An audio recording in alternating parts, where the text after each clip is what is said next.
dengan Dr. Zainal Arifin untuk bisa sharing ya, hasil riset yang pernah terbit, yang baru terbit di Scopus. Nah itu juga kita pengen nanti di pusat kajian ini juga nanti menjadi satu wadah atau media bagi rekan-rekan dosennya untuk sharing hasil-hasil risetnya. Seperti yang sudah dijelaskan di awal tadi, temanya memang kita khususkan yaitu tema-tema agraria, baik itu yang sudah pernah terbit di Sinta maupun di jurnal internasional.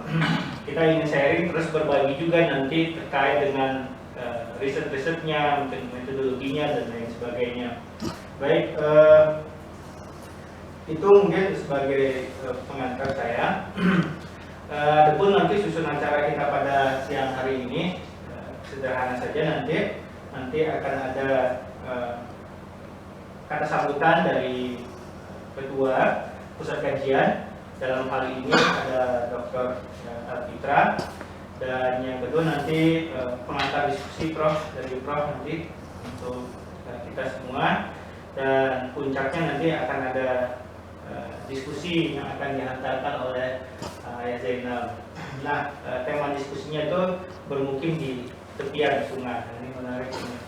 Kita pengen dengar nanti Ayah Zainal penjelasan dari risetnya. Itu saja mungkin. Kak Oji ada tambahan? Nah, sebelum kita mulai, kita mencoba karena ini juga teknologi juga semakin berkembang dan media untuk menyebarkan gagasan-gagasan ini juga semakin familiar, dan mudah-mudahan pusat kajian ini juga bisa mengambil bagian yang berkontribusi terhadap penyebaran ilmu pengetahuan. Nah, hari ini kita coba untuk rekam, dan insya Allah nanti akan kita upload di YouTube. Nanti dikelola adminnya itu ada Taufan ya, sebagai pengelola YouTube kita, Prof. Dan kalau misalnya ini mudah-mudahan continue, nanti akan beberapa seri-seri lain yang mungkin juga akan meramaikan media sosial, terutama di channel YouTube. Itu saja sebagai untuk mempersingkat waktu. Saya persilahkan kepada Dr. Fitra untuk memberikan sambutannya. Assalamualaikum warahmatullahi wabarakatuh. Waalaikumsalam warahmatullahi wabarakatuh. Puji syukur kepada Allah Subhanahu wa Ta'ala atas semua rahmat, nikmat, rezeki yang sudah diberikan kepada kita semua, sehingga kita bisa hadir pada acara hari ini. Salam buat junjungan besar Muhammad SAW. Terima kasih Didi sudah memberikan kesempatan.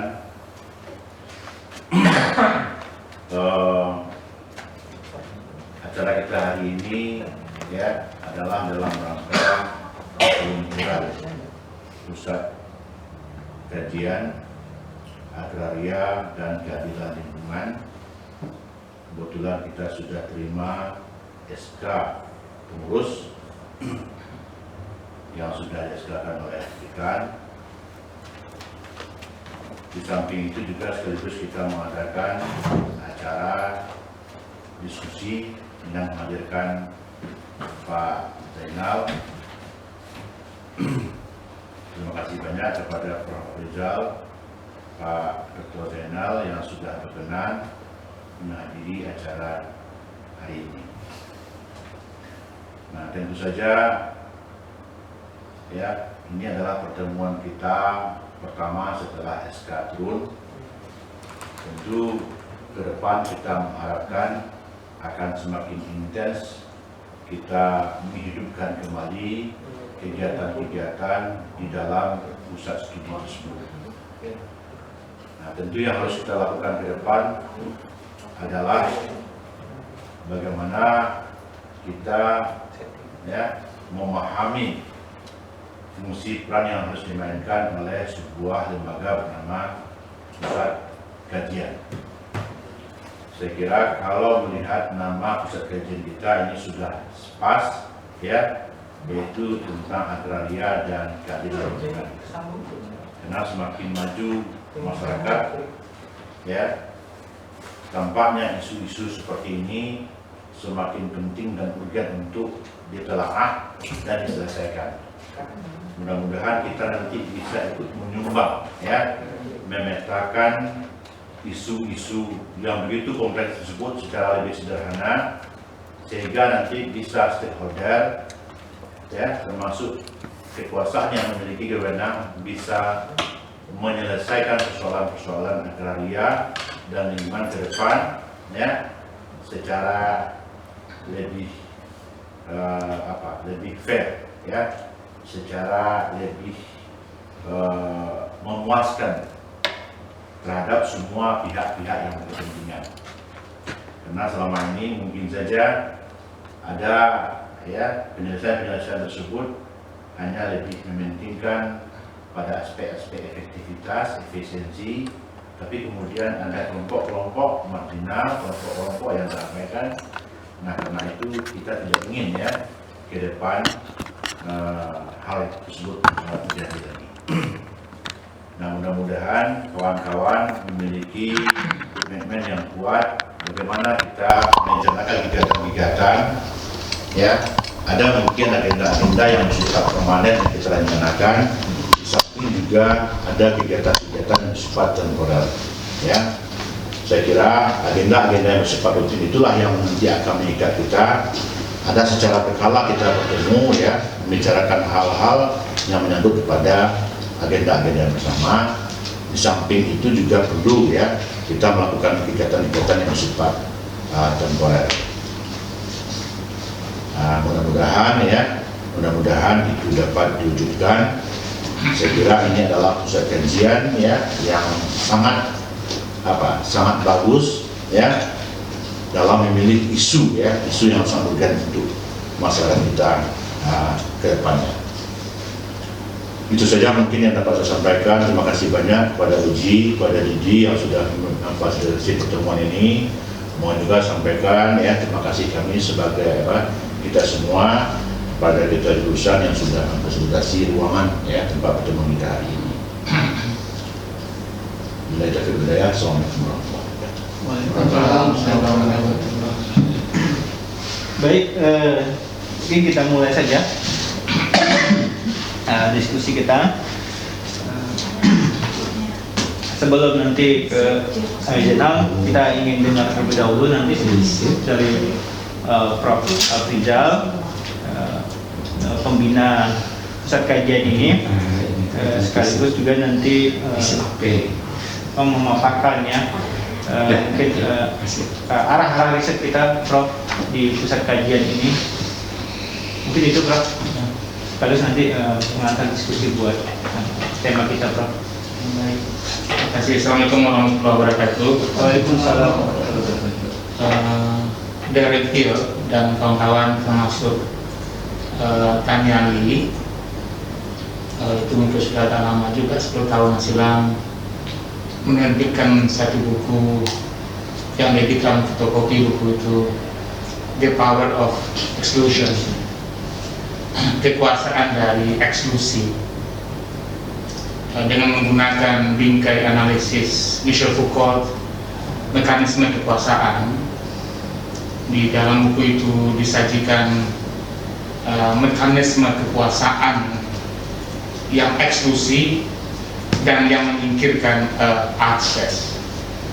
Nah, menurut saya mungkin baik kalau pusat kajian ini menjadikan buku itu sebagai salah satu pegangan, karena ketidakadilan itu ada di, walaupun buku itu tidak secara terang-terangan menyinggung soal ketidakadilan, tapi saya kira buku itu menyampaikan itu exclusion yang membatasi akses, ya, yang membatasi akses orang terhadap sumber daya alam. Saya kira buku itu menarik untuk terus kita kembangkan. Yang kurang terbahas dalam buku itu adalah apa yang disebut sebagai, mungkin Jenal nanti tepat membahas itu, apa yang disebut sebagai the power of classification, kekuasaan dari klasifikasi. Ternyata klasifikasi itu dia exclusion, dan dia menyingkirkan, termasuk juga dia menguntungkan. Ya, kalau dikatakan yang berhak makan gulai kambing setelah Jumat adalah para profesor, saya diuntungkan, tapi Anda semua disingkirkan. Nah gitu, to the power of classification. Menurut teori fenomenologi kan Pak Arya, memang kesehari-hari kita berpikir tipologis namanya, menurut apa tipifikasi kata fenomenologi ya, berklasifikasi itu. Kita berpikir berdasarkan laki-laki, perempuan, baik, buruk. Jadi memang begitu kita berpikir sehari-hari. Dan begitu juga pemerintah berpikir. Dan begitu juga ilmuwan berpikir kan. Mengenai COVID misalnya ya, kita tipologi. Ada yang OTG, ada yang ringan, itu kan semua kan ada tipologi. Tapi yang pentingnya pusat kajian ini adalah adakah dimensi-dimensi ketidakadilan dalam tipologi itu, siapa yang diuntungkan, lalu siapa yang dirugikan, lalu bagaimana yang dirugikan itu dikompensasi. Nah, siapakah yang memberikan kompensasi itu? Apakah pasar yang akan memberikan kompensasi atau pemerintah yang akan memberikan kompensasi? Diolah. Nah, saya kira ini pentingnya tulisan Zainal itu, dan orang tempat Zainal Publiker itu dia juga punya tipologi mereka sendiri. Saya kira ini yang menarik kita dengar nanti dari Zainal. Sekaligus diundang seminar, tapi sebenarnya juga undangan untuk bergabung dengan pusat kajian lingkungan dan agraria. Nah, kalau nama-nama General L belum masuk ke situ, itu gampang kan, tinggal revisi SK itu, sehingga ini undangan ya untuk bergabung. Jadi semua kita yang punya kajian-kajian estek itu mirip-mirip, kalaupun tidak, tapi mirip-mirip dengan agraria dan lingkungan. Saya kira baik kalau kita bergabung bersama-sama, daripada kita kesendirian terus ya, daripada saya kira ini saatnya kita mendengar pemaparan dari Dr. Zainal. Mari kita mendengar dari beliau seperti apa pula orang di situ membicarakan ruang-ruang kehidupan mereka. Apakah nanti ada tabrakan-tabrakan dengan klasifikasi orang lain? Itu ada di Assalamualaikum warahmatullahi wabarakatuh. Terima kasih Prof. Baik, seperti yang tadi disampaikan Prof, selain ingin mendengar secara langsung hasil riset dari Ayah, itu kita secara khusus ini Ayah mengundang Ayah untuk bergabung juga di pusat kajian. Saya ingin cerita tentang sebenarnya apa istilahnya mungkin proses, mungkin ya pasnya proses bagaimana penelitian ini dilakukan.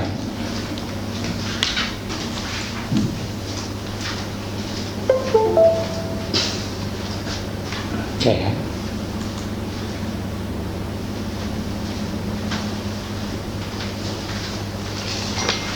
Oke, jadi ini sebenarnya penelitian lama, maksud saya penelitian lama.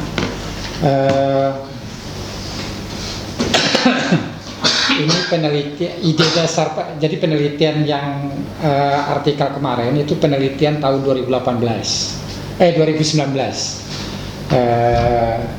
skim UNAN itu skim guru besar itu, publikasi guru besar itu. Jadi itu 2019. Jadi dulu tahun 2018 kebetulan saya juga dapat yang dari Ristek Dikti itu penelitian di Lampung. Jadi ini jadi lokasi penelitian ini, tesis saya ini di Lampung. Jadi untuk menuju ke lokasi penelitian kami di Lampung itu. Jadi waktu di Lampung itu meneliti tentang bagaimana politik identitas orang Bali transmigran itu. Karena kasusnya kan banyak yang konflik, tetapi ternyata di lokasi itu sudah 30 tahun nggak pernah berkonflik. Jadi saya tertarik di situ waktu itu. Jadi melewati ini. Jadi ini agak masuk ke dalam sekitar 30 kilo lah. Nah jadi sedang istirahat itu saya masih teringat di lokasi tesis saya ini itu ada tempat mandi yang enak gitu, mandi berenang gitu istilahnya. Nah jadi saya ajak teman-teman, gimana mau mandi berenang sebelum kita pulang gitu, kira-kira gitulah. Jadi saya tanya dengan kakak saya, oh udah bagus jalannya katanya gitu. Nah jadi di situ akhirnya saya terinspirasi lagi gitu untuk meneliti. Makanya 2019 akhirnya saya susun jadi sebuah proposal. Ya. Nah jadi tesis ini pun, dan sebagian besar penelitian saya itu biasanya adalah penelitian yang tidak terduga. Jadi maksudnya ide dasarnya itu kecenderungannya tidak terduga. Jadi tesis saya ini kebetulan saya punya kakak kerja di kehutanan. Dia dipercaya menjadi koordinator lapangan untuk reboisasi. Nah, jadi biasanya saya kan kalau dari Jogja ke Lampung itu, ke Kota Bumi, Lampung bagian utara, itu kan ada bus langsung gitu dari Jogja waktu itu. Jadi biasanya sebelum saya pulang, saya mampir dulu sambil menengok orang tua dan segala macam. Jadi kebetulan dia ada kegiatan, bisa saya ikut gitu. Ya tapi jalan kaki katanya, ya nggak apa-apa, justru itu yang menyenangkan gitu ya. Jadi lokasi saya pada waktu itu dari kami turun ke sebuah desa terdekat, nanti jalan kaki sekitar 2 jam. Bayangan saya itu memang ke hutan aja. Ternyata di tengah hutan itu banyak sekali kampung-kampung awal. Kalau orang Melayu, kalau orang Ogan nyebutnya talang. Talang itu kampung yang belum punya sarana prasarana yang cukup lah gitu ya. Paling-paling biasanya hanya ada surau gitu kira-kira biasanya. Ya. Kampung aku ya. Gimana? Kampung aku Talang. Talang namanya. Jadi Talang itu dalam konsep orang Ogan itu adalah kampung awal sebelum menjadi desa gitu ya. Jadi dia biasanya rumahnya itu masih sekitar belasan dan belum ada sarana prasarana sama sekali. Dan akses jalannya itu ya seperti yang saya bilang tadi, kami harus jalan kaki sekitar 2 jam. Ternyata lokasi kampung-kampung seperti itu banyak sekali. Ya, yang saya identifikasi pada waktu itu. Jadi kami waktu itu saya diajak jalan itu ke 3 kampung. Tapi menurut informasi di situ ada sekitar 6 atau 7 kampung talang itu gitu. Jadi saya tertarik. Pertanyaan pertama yang terpikir sama saya waktu itu, yang kemudian saya jadikan proposal tesis saya itu, kok ada orang mau gitu ya berkampung di tengah hutan yang aksesnya terbatas gitu ya. Karena di sepanjang perjalanan itu banyak sekali istilahnya itu daerah-daerah yang mungkin bisa ditempati gitu ya. Nah jadi dasarnya itu. Jadi dasar pada waktu itu saya mempertanyakan itu, mengapa orang membuat kampung di tengah hutan gitu dengan akses itu. Jadi tahun 2018 jalannya sudah berbatu. Jadi berapa tahun tuh prosesnya itu ya. Belum juga beraspal. Ini menuju, kami pulang dari sana. Ini pulang dari kampung sana. Jadi dia sudah 2018. Ini 2018 ketika kami singgah ke sana. Jadi ini menuju pulang. Jadi berapa tahun tuh ya? Belum juga beraspal lah gitu istilahnya. Nah, bayangkan pada tahun 96 97 itu ya jalan kaki itu. Jadi bayangan saya waktu itu hutan semua. Kakak ini mau melakukan reboisasi di hutan-hutan, ternyata ya sekitar kampung itu jadinya gitu. Ya. Jadi tesis saya ini temuannya ya. Jadi kenapa orang merantau, dan ini mungkin bagus, mungkin bisa jadi ide gitu ya, kenapa orang pergi merantau gitu ya. Jadi kalau dalam temuan saya itu ada istilah, kalau di Ogan itu ada 2 konsep, namanya burut 1, nuntut 1. Burut itu biasanya bermigrasi karena tekanan fisik biasanya kan ada perang, ada konflik gitu ya. Dan nuntut itu adalah upaya untuk mencari kehidupan lebih baik. Jadi kenapa orang merantau? Kenapa orang Ogan merantau? Pertama karena dia nggak punya tanah yang luas. Ya, karena dalam konsep orang Ogan itu, dan juga nanti mungkin munculkan ide juga gitu ya. Jadi bagi orang Ogan itu, hidup yang baik itu kalau seandainya dia punya sawah dan dia punya ladang minimal dua tumpak gitu ya, dua tempat. Karena apa gitu, ladang itu apa istilahnya itu, mereka punya rotasi bagaimana agar kesuburan lahan itu tetap berjalan. Jadi kalau umpamanya produksi kopi ini sudah mulai menurun, berarti menurut orang Ogan itu ladang ini harus diistirahatkan. Oleh sebab itu dia buka ladang baru yang kedua gitu. Nah, jadi di penelitian saya 2018 itu minimal orang itu punya tiga tempat. Punya 3 tempat dia. Nah, jadi ya nggak tahu, mungkin juga bisa jadi kritik gitu ya. Istilah peladang berpindah itu nggak negatif sebenarnya. Kalau dalam konsep saya ini ya, kalau dalam temuan saya itu bukan negatif itu. Memang dia melakukan rotasi untuk menyuburkan lahan yang dianggap sudah tidak subur lagi gitu. Nah, jadi kira-kira seperti itu. Jadi yang kedua, kenapa mereka pergi merantau? Karena mereka tidak memiliki statusnya rendah gitu ya. Jadi kalau di Ogan itu orang itu memiliki status sosial yang baik apabila dia punya ranji langsung dengan pendiri kampung. Jadi walaupun saya miskin, tapi kalau umpamanya saya punya ranji langsung dengan pendiri kampung, saya dianggap punya status. Tapi kalaupun saya kaya tetapi tidak punya ini, saya tetap dianggap sebagai orang luar lah gitu istilahnya. Jadi terbayang sama saya, jangan-jangan Pariaman gitu ya, merantau gitu ya. Itu ada persoalan ini sebenarnya gitu ya, jangan-jangan gitu ya. Mereka bukan orang adat, mereka terpikir juga kadang-kadang seperti itu, cuma proposalnya belum ini gitu.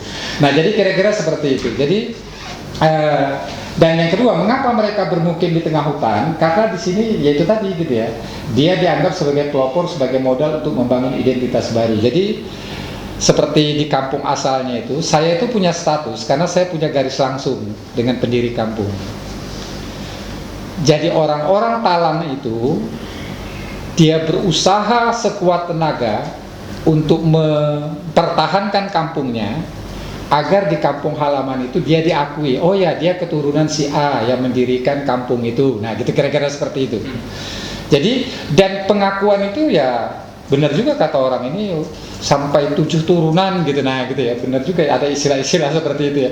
Mereka seperti itu. Jadi keturunan-keturunan itu merasa ada kebanggaan gitu diakui. Jadi di kampung halaman itu mereka biasa kalau pulang kampung gitu, mereka ini. Jadi kira-kira dasarnya itu.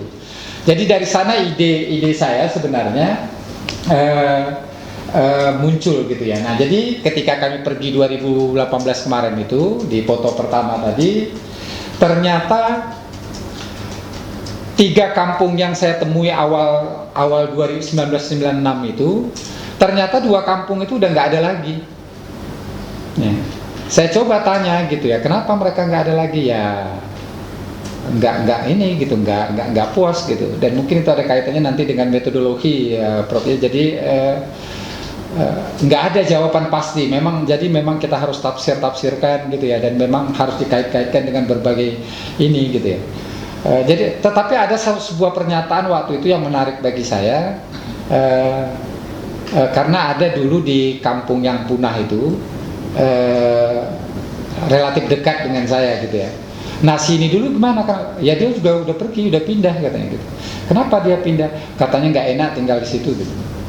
Loh, nggak enaknya kenapa gitu? Ya nggak puas mandi di sungai itu nggak puas. Loh apa hubungannya gitu ya? Jadi waktu itu nggak nangkap gitu, apa hubungannya pindah dari kampung itu karena nggak puas mandi di sungai gitu, kira-kira seperti itu. Jadi ternyata sebahagian besar kampung-kampung yang punah itu ternyata itu adalah kampung yang berada di pinggiran sungai yang berlumpur. Saya baru mulai menyadari bahwa ternyata bagi orang Ogan itu tempat tinggal yang baik itu adalah tempat tinggal di sungai yang airnya deras.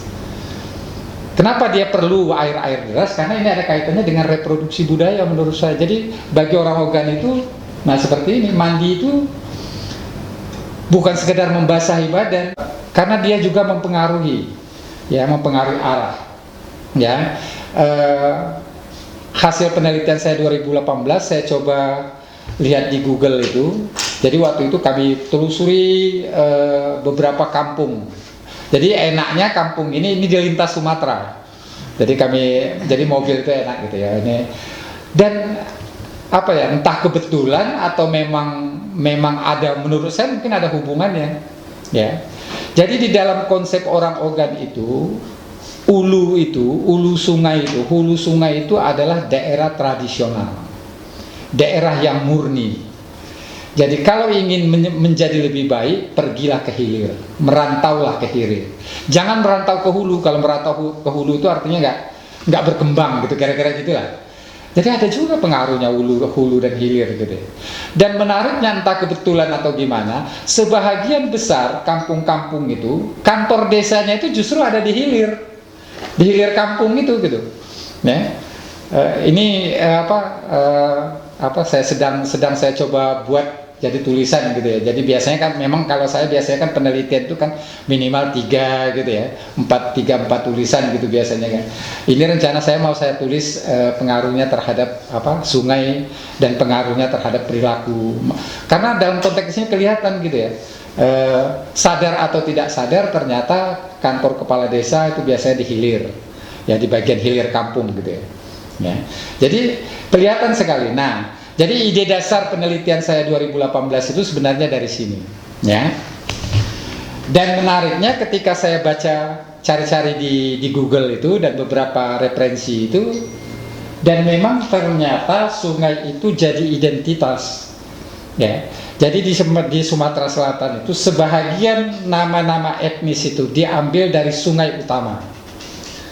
Jadi kalau model di Batu Raja itu Kabupaten Ogan Komering Ulu. Jadi ada Ogan, ada Komering, karena kabupatennya itu dibelah oleh 2 sungai itu.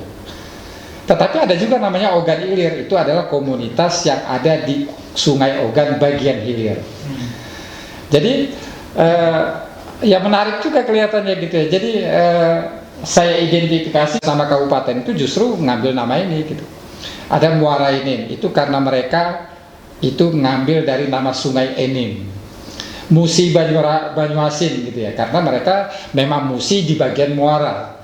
Jadi kelihatan sekali gitu intinya gitu nama-nama itu. Jadi disinilah saya kemudian 2018 itu penelitian saya 2018 itu sebenarnya mencoba mempertanyakan apa sih arti pentingnya sungai itu apa gitu ya. Makanya saya kasih judul Bermukim di Tepian Sungai itu. Jadi sebenarnya lebih ke etnografi, menggali gitu ya. Apa arti penting orang itu bermukim di tepian sungai gitu ya. Dan apa yang harus dilakukan supaya kampung itu tetap bertahan, karena dalam temuan saya awal itu seperti yang saya katakan tadi, orang Ogan itu selalu berusaha mati-matian untuk mempertahankan kampungnya itu tetap bertahan. Kalau enggak dia harus mulai dari awal lagi sebagai pelopor gitu. Ya. Jadi saya itu kalau di kampung itu adalah keturunan yang ke-14. Nah, jadi ternyata masih dihitung gitu. Jadi orang Ogan tuh kelihatannya ini betul dengan Ranji itu kelihatannya kadang-kadang gimana gitu ya. Jadi Ranji itu sangat penting gitu. Jadi untuk melihat dia ini sebenarnya keturunan dari mana gitu. Ya. Jadi bagi orang Ogan, pamannya Ozi sebagai orang AP kawin dengan orang luar. Dia kan patrilineal, kawin dengan orang luar, ya. Artinya kan katakanlah dia kawin dengan antropologi, anaknya kan nanti kan antropologi. Untuk sampai saat itu anak Ozi tadi tetap diakui sebagai orang AP, tapi keturunan anak-anak Ozi nanti tidak diakui lagi sebagai orang AP, statusnya hilang. Nah, inilah yang kemudian tadi pergi merantau tadi biasanya, apalagi dia nggak punya akses. Nah, tapi sekarang ini sudah mulai muncul perubahan, biasanya pendidikan. Jadi orang-orang yang memiliki ini pendidikan dan pegawai gitu ya, jabatan-jabatan formal itu sudah mulai muncul sebagai bagian dari ini. Jadi mengapa bermukim di tepi sungai? Sungai itu harus berair deras dan berbatu-batu, ya. Jadi foto yang di atas itu foto lokasi penelitian saya di 2018. Yang di bawah ini foto yang penelitian tesis saya waktu kami berkunjung gitu. Jadi kebetulan pergi ke sana. Jadi dalam referensi itu justru banyak sekali dikatakan kenapa ada kampung-kampung di pinggiran sungai. Katanya karena itu adalah sebagai akses sebagai kampung-kampung perdagangan gitu, ada hubungannya dengan perdagangan. Tetapi saya ketemu dengan sebuah buku Prancis kalau nggak salah ya, orang Prancis yang kerjasama dengan arkeologi Jakarta melakukan penelitian di salah satu lokasi penelitian kami ini. Sekarang dia sedang menggali, jadi nggak tahu kalau menurut isunya di lokasi itu ditemukan fosil yang diperkirakan lebih tua dari Pithecanthropus erectus. Jadi dia sudah berjalan tapi masih bungkuk-bungkuk gitu ya. Jadi nggak tahu. Tetapi di dalam bukunya itu dia mengatakan jalur Sungai Ogan itu bukan jalur pelayaran. Jadi nggak ada bukti untuk mengatakan kalau kampung-kampung yang ada di sepanjang itu adalah kampung-kampung yang dibangun karena ada akses dalam kaitannya dengan pelayaran. Jadi pertanyaannya berarti penting sekali tinggal di tepi sungai ini. Ya. Jadi kalau kita lihat di Google itu gitu ya, memang kelihatannya memang di pinggir sungai semua. Memang di pinggir sungai. Jadi bagi orang Ogan itu bukan akses jalan yang dipentingkan, tapi aksesnya itu sungai. Ya. Dalam artikel saya yang di Etnosia, jadi saya kirim juga ke Etnosia. Katakanlah sungai itu sungai itu melintang ke sini, itu hulunya. Jadi kalau ditanya dengan Pak El, mau pergi kemana gitu, maksudnya mau keluar gitu ya, Pak El akan bilang mau pergi ke hilir, karena Pak El pergi ke sini. Ya. Tapi Topan nggak akan bilang dia ke hilir, karena hulunya tadi sana. Jadi nanti akan saya tunjukkan konsep lembah dan dahat gitu ya. Dia beda. Jadi setiap kampung itu hulu hilirnya itu bisa akan beda karena memang nggak ada hubungannya dengan mata angin gitu ya, dan nggak ada hubungannya dengan akses jalan. Jadi orientasinya itu memang sungai. Jadi saya berkesimpulan berarti penting betul ini sungai ini. Ya, dan itu yang saya katakan di dalam penelitian itu, akhirnya sungai itu memang akhirnya menjadi sumber reproduksi budaya mereka. Dalam reproduksi sudah mulai dari perilaku, arah dan segala macam itu luar biasa gitu. Ya. Situs di mana nenek kita atau ibu kita dulu membuat rumah gitu. Biasanya itu kalau istilahnya kalau dalam konsep Minangkabau itu kan diturunkan dari generasi ke generasi. Ya. Jadi itu akhirnya rumah saya itu di sana, di depan masjid itu, gitu Pak Mikir ya. Orang mulai pikir, berarti kamu ini anaknya si Anu ya. Nah, gitu ya. Jadi betapa pentingnya gitu istilahnya pengakuan seperti itu gitu. Ya. Jadi kalau umpamanya rumah saya ini nggak ada lagi karena keluarga saya sudah pergi merantau semua, maka biasanya tanah ini dibiarkan kosong, nanti ditanami kelapa biasanya. Ya. Jadi nggak dijual, nggak di ini gitu. Silakan kalau ada orang kampung mau memanfaatkan, silakan gitu. Ya. Silakan kalau orang, tapi dia tetap dianggap sebagai wujud pengakuan gitu. Rumah saya itu loh yang di depan masjid itu yang di dulu gitu. Jadi kalau orang tua itu atau umpamanya ini dia, berarti kamu ini cucunya si Anu ya, anaknya si Anu ya. Nah kalau sudah ketemu seperti itu ada pengakuan, kamu memang betul-betul orang Talam berarti itu. Ya. Kalau enggak, di mana itu ya? Mana? Nah itu ragu orang. Jadi itu ternyata penting gitu. Ya. Jadi artinya apa gitu? Status itu akhirnya menjadi penting bagi orang. Nah, jawaban penelitian kedua, bagaimana cara mempertahankan kampung? Maka ini yang menjadi inti sebenarnya artikel yang Scopus saya itu. Jadi bagaimana orang Ogan itu menata kampung pemukiman mereka sehingga mereka bisa bertahan. Karena kan kata kuncinya tadi, kampung kita ini tetap harus bertahan, kalau enggak kita habis. Ya. Jadi mereka selalu berusaha mati-matian bagaimana cara mempertahankan kampung. Salah satu yang menarik, temuan yang menarik, ya, kampung itu tidak boleh dibuat di ujung kelokan sungai. Jadi ini, ya, jadi ini hulu, ya, arah ke air itu bagian hulu. Ya. Jadi nggak boleh dibuat di ujung. Nah, yang ujung itu yang putih itu sawah jadinya. Ya. Jadi dibuat sawah. Ya. Karena apa? Ada konsep nyapsap. Nyapsap itu pengetahuan orang Ogan itu, sungai itu bisa masuk ke bawah tanah. Inilah yang katanya yang membuat longsor dan segala macam. Jadi ya bisa kalau tebing istilahnya, pengkolan itu kan dia nyapsap gitu istilahnya ya. Dia masuk ke bawah tanah itu, nanti lama-lama longsor, habis kampungnya. Makanya kampung itu harus, kalau umpamanya ketemu kelokan seperti ini, dia harus ke bagian hulu, agak ke hulu buat kampungnya, atau menjauhi itu. Tetapi nyapsap ini, pengkolan ini penting sebagai nanti sumber irigasi bagi sawah. Makanya biasanya di ujung-ujung kelokan itu dibuatlah jadi lahan sawah. Jadi pengaturan itu luar biasa menurut saya gitu. Ya, pengaturan lahan itu luar biasa. Ya. Jadi dalam membuat tata ruang pun orientasinya selalu pada sungai kelihatan. Ya. Yang kedua, perlu ada kepatuhan akan penggunaan lahan sesuai dengan jenis tanah. Jadi orientasi pertama tadi kita harus menata ruangnya, di mana harus kampung, di mana harus ini gitu ya, tetap berpijak pada sungai, di mana sawah dan segala macam gitu ya. Yang kedua baru kaitannya dengan jenis tanah. Ya. Kenapa penting jenis tanah? Karena dalam konsep orang Ogan itu, kalau kita memanfaatkan tanah itu tidak sesuai dengan fungsinya, lama-lama akhirnya tanah itu tidak memberi manfaat kepada kita punah jadinya. Oleh sebab itu perlu gitu ya. Oleh sebab itu perlu gitu.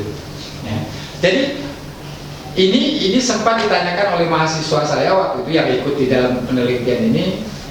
Loh, itu kan tanahnya kan bagus Pak untuk buat kebun. Ya, jadi ada sebuah tanah di sebelah kampung itu, kenapa nggak ditanami, kenapa nggak dibuat kebun? Karena dalam konsep orang Ogan, tanah itu untuk perumahan. Ya nggak pas lah kalau di situ dibuat kebun, dibuat sawah, dibuat ladang. Ya, karena memang peruntukannya itu memang untuk perumahan. Jadi kalau tidak dimanfaatkan ya udah biarin aja. Jadi saya mulai bisa berpikir, oh pantesan gitu banyak. Katanya Jawa itu kan luar biasa ininya gitu ya, padat penduduknya gitu ya. Kok kelihatannya masih ada ditemukan lahan-lahan kosong gitu ya. Kalau saya berpikir dengan konsep itu, jangan-jangan memang ya itu ada peruntukannya sendiri. Ya, memang ada peruntukannya sendiri, nggak bisa ini gitu ya, nggak bisa sembarangan mentang-mentang tanah kosong, dah kita buat kolam, ini buat ini, nggak bisa gitu ternyata. Dia harus ada kepatuhan tentang itu. Ya, ada kepatuhan tentang itu. Nah, jadi ada 5 sebenarnya, ada 5 klasifikasi jenis tanahnya. Ya, kampung itu bagusnya, idealnya ditempatkan di tanah kasar. Tanah sungai juga menentukan. Jadi dakat itu artinya menjauhi sungai. Lembah itu, jangan-jangan ini ada kaitannya dengan bahasa Indonesia lembah mungkin ya. Lembah itu artinya semakin mendekati sungai. Ya, dalam konsep orang Ogan, lembah itu ya menjauhi sungai itu adalah perbuatan yang tidak baik. Kelihatan ya, orientasi sungainya kelihatan menurut saya gitu.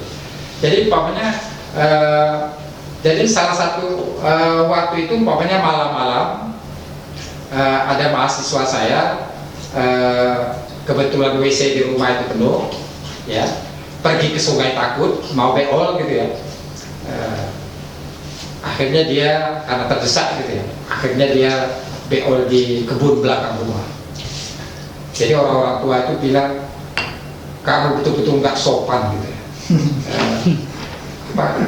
Missing dahat gitu ya, missing dahat itu BO di arah dahat, jadi dahat itu kelihatannya nggak bagus gitu ya kalau dalam konsep di sini gitu ya. Tetapi ketika dikatakan lembah ya, nanti kamu jalan arah ini, jadi kami pergi ke kuburan itu kelihatannya ada juga kepatuhan harus apa gitu ya. Nanti kamu jalannya ke arah lembah ya, kelihatannya bagus gitu arah ini ya gitu ya. Dan ini yang saya bilang tadi, ini menarik juga kalau ditulis gitu ya, kelihatannya apa istilah, sungai itu ternyata mempengaruhi perilaku orang gitu ya, perilaku baik buruk, mempengaruhi tata nilai, mempengaruhi ini, termasuk seperti yang saya bilang tadi gitu, kelihatannya juga ada hubungannya dengan desa itu akan menjadi maju, akan menjadi baik kalau kantornya itu dibuat di bagian hilir gitu, kira-kira gitu ya. Jadi ulu dan dahat itu kalau ulu itu kesannya itu masih tradisional. Jadi kalau merantau itu merantaulah ke daerah hilir, ya, menjauhi pusat. Jadi hulu itu asal usul biasanya dikaitkan dengan asal usul. Nah, jadi tanah gunung itu tanah ini. Jadi bagaimana? Jadi kan kalau tanah gunung itu kan biasanya kan kalau di organ itu kan dimanfaatkan untuk ladang, ya. Umumnya ladang mereka itu isinya kopi, ya. Kalau kopi ini jadi agar tanah itu tetap memberi kesuburan, jangan paksa kopi itu ditanam terus-menerus. Dalam konsep orang-orang seperti itu. Jadi tahun ini kopi saya menghasilkan 10 ton. Tahun besoknya mulai berkurang 8 ton, mulai berkurang. Orang-orang punya batasan kelihatannya. Kalau sudah sampai sekian hasilnya, berarti tanah ini sudah tidak memungkinkan lagi untuk diolah jadi kopi. Oleh sebab itu dia harus diganti jenis tanamannya. Makanya biasanya akan diganti dengan jenis tanaman lada biasanya. Ya. Ternyata nggak ini juga tetap berkurang juga. Oke, berarti perlu diistirahatkan. Mereka tanam karet, kemudian mereka tinggalkan, dibiarkan jadi hutan rimba. Mereka buka lahan yang satu lagi. Asalnya sama juga. Mereka tanam kopi, terus gitu ya. Jadi lama-kelamaan nggak subur juga, pindah lagi. Ini ditutup lagi. Jadi karet, kopi itu adalah andalan utama. Ya. Tetapi andalan utama mereka memang kopi gitu. Jadi perlu pengaturan. Jadi bukan berarti mengambil tanah lain. Nggak boleh kalau dalam konsep mereka nggak boleh, walaupun mentang-mentang tanah kita luas, gitu ya. Kan ada tanah gunung itu di sebelah kampung, kita buat nggak bisa gitu, karena memang sudah ada peruntukannya. Ya. Tanah lebah itu berbeda dengan ada satu lagi konsep tanah payau. Tanah payau itu tanah lebah itu tanah yang kecenderungannya basah. Tapi bukan berarti berair gitu ya, bukan apa istilahnya. Jadi seperti pinggir-pinggir sungai itu dianggapkan tanah lebah. Tanah yang cenderung agak basah-basah gitu istilahnya, cocok untuk sawah gitu. Ya, makanya biasanya mereka ada di pinggir-pinggir sungai.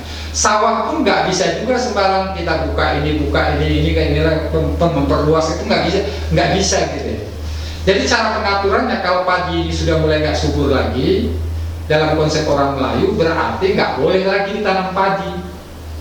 Makanya tahun ini kalau saya panen, supaya tanah ini tetap menjadi subur, jangan langsung ditanam dengan padi, tapi istirahatkan agak 3 bulan, dijadikan tanaman palawija. Jadi nggak tahu, mungkin ada keyakinan atau ada mitos gitu ya, makanannya harus bervariasi atau nggak tahu lah gitu ya. Tetapi yang paling penting itu kelihatannya itu memang apa istilahnya itu ya, nggak bisa dia langsung ini gitu ya, nggak bisa dibiarkan apa istilahnya itu terus menerus gitu ya, ditanam gitu ya, seperti di kampung istri saya di Solo itu kan kelihatannya kan habis panen langsung gitu ya. Tetapi di dalam konsep orang organ nggak bisa seperti itu. Dan ini juga mungkin ada kaitannya juga mungkin persoalan tikus dan segala macam justru jarang ditemukan. Jadi hama mereka itu paling babi, ya, karena kecenderungannya di dekat hutan biasanya. Jadi hama itu babi dan kera biasanya. Tapi tikus jarang, karena memang seperti yang di bawah ini dibiarkan gitu. Ya, nanti akan ditanami palawija. palawija itu nanti sekitar 3 bulan baru ditanami lagi. Ya, kira-kira gitu maksudnya. Nah, ini pemukiman, ya. Jadi masing-masing orang itu sudah memiliki semacam ini sendiri. Jadi apa istilahnya itu? Kalaupun saya ingin membuat rumah, nanti ada tempatnya sendiri di perkampungan itu. Jadi istilahnya itu ada arah pengembangan nanti ya. Maksudnya apa istilahnya? Tidak boleh merampok tanah sawah, tidak boleh merampok tanah ladang, gitu kira-kira seperti itu lah gitu ya. Karena mereka sudah punya ini sendiri, ya.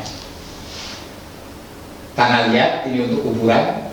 Kuburan itu tidak boleh dalam konsep orang Ogan itu tidak boleh diposisikan di tempat jalan utama. Maksudnya jalan kita lewat.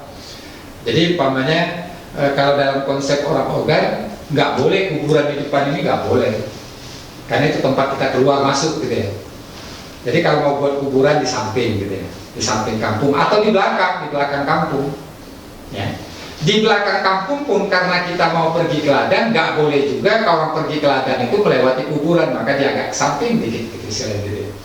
Karena kuburan itu ya nggak tahu ya, mungkin ada pengaruh Jawa gitu ya, agak menakutkan gitu kelihatannya, gitu agak menyeramkan gitu ya. Jadi nggak boleh gitu ya. Jadi ada pengaturan sendiri. Ini tanah payau. Tanah payau itu ada 2 konsepnya.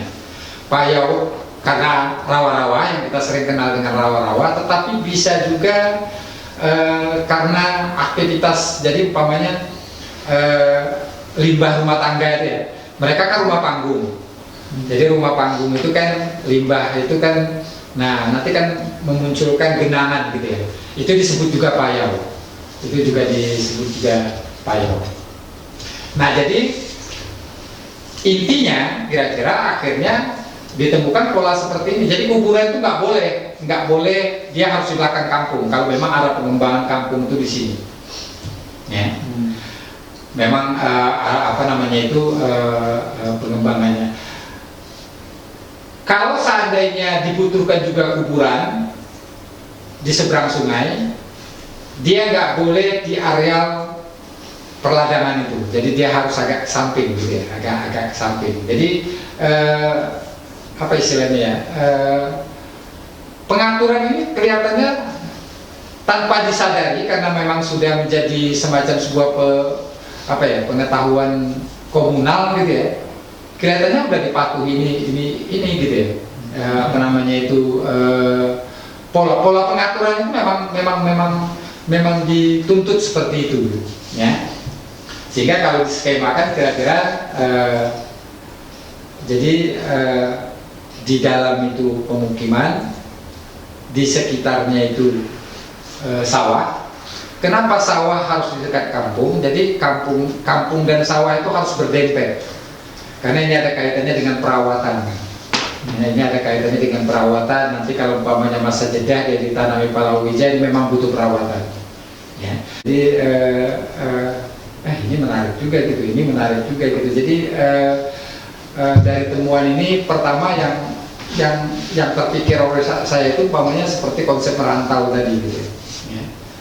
Jangan-jangan orang Pariaman, orang pesisir gitu ya, disebut dengan daerah rantau itu memang ketika di Luhak itu memang mereka adalah orang-orang yang bukan orang adat gitu ya, yang harus ini gitu ya, yang harus yang memang harus merantau gitu kira-kira.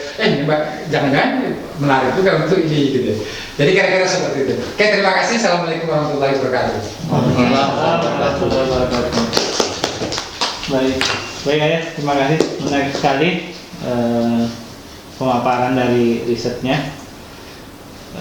Saya tadi seolah-olah berada di kampung gitu ya.